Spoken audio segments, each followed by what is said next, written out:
$750,000 has been raised by the candidates running for city council and the mayor's position in Amarillo during this year's campaign. Those keeping an eye on the race say it's a lot of money for a local race, and we still have 5 more days to go. ABC 7's Marissa Lucero is taking a closer look at Place 1 and the money spent there. Marissa?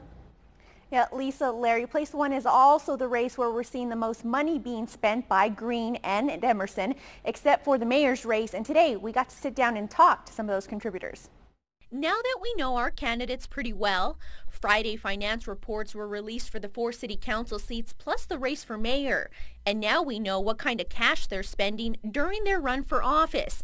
And we're talking lots of cash. That's a lot of money for a local election in Texas. It's definitely a lot of money for an Amarillo election. West Texas A&M political science professor Dr. Dave Roush says this is a race residents in Amarillo have not seen in quite some time, and that the dollar signs are a way for candidates to gain attention. It's one of those you got to get your message out. It's going to cost you some money.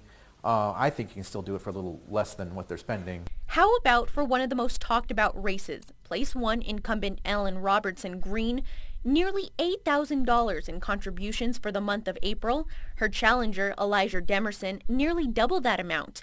So what makes those who are contributing contribute? Even though a guy running may have plenty of money, I think it's up to the citizens that support him to help him, pay those dues.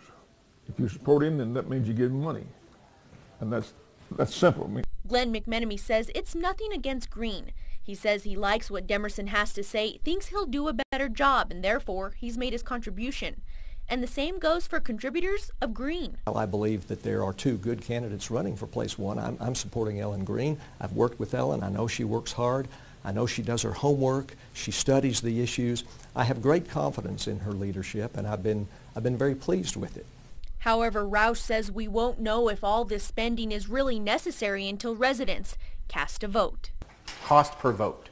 So how much did each candidate spend versus how many votes did they get? You want the amount spent to be really small based on a large number of votes. And so far, that total in the mayoral race has exceeded a little more than $53,000. From the Kennedy Broadcast Center, Marissa Lucero, ABC 7 News.